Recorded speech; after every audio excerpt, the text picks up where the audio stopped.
സങ്കീർത്തനങ്ങൾ അധ്യായം 19. ആകാശം ദൈവത്തിൻ്റെ മഹത്വത്തെ വർണ്ണിക്കുന്നു. ആകാശവിതാനം അവൻ്റെ കൈവേലയെ പ്രസിദ്ധമാക്കുന്നു.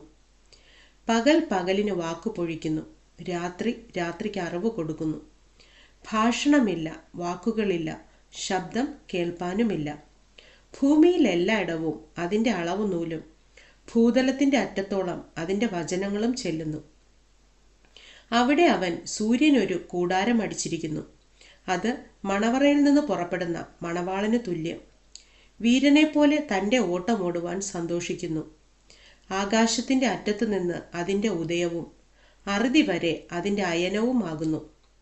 അതിൻ്റെ ഉഷ്ണമേൽക്കാതെ മറഞ്ഞിരിക്കുന്നതൊന്നുമില്ല. യഹോവയുടെ ന്യായപ്രമാണം തികവുള്ളത്, അത് പ്രാണനെ തണുപ്പിക്കുന്നു. യഹോവയുടെ സാക്ഷ്യം വിശ്വാസ്യമാകുന്നു, അത് അല്പബുദ്ധിയെ ജ്ഞാനിയാക്കുന്നു.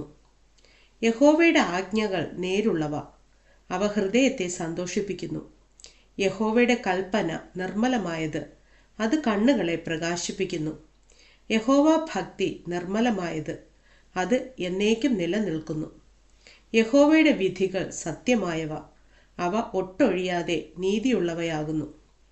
അവ പൊന്നിലും വളരെ തങ്കത്തിലും ആഗ്രഹിക്കത്തക്കവ, തേനിലും തേൻകട്ടയിലും മധുരമുള്ളവ.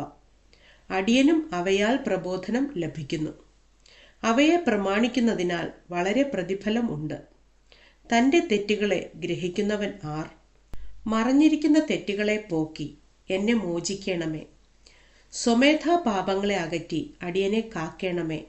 അവ എൻ്റെ മേൽ വാഴരുതേ, എന്നാൽ ഞാൻ നിഷ്കളങ്കനും മഹാപാതകരഹിതനും ആയിരിക്കും. എൻ്റെ പാറയും എൻ്റെ വീണ്ടെടുപ്പുകാരനുമായ യഹോവേ, എൻ്റെ വായിലെ വാക്കുകളും എൻ്റെ ഹൃദയത്തിലെ ധ്യാനവും നിനക്ക് പ്രസാദകരമായിരിക്കുമാറാകട്ടെ.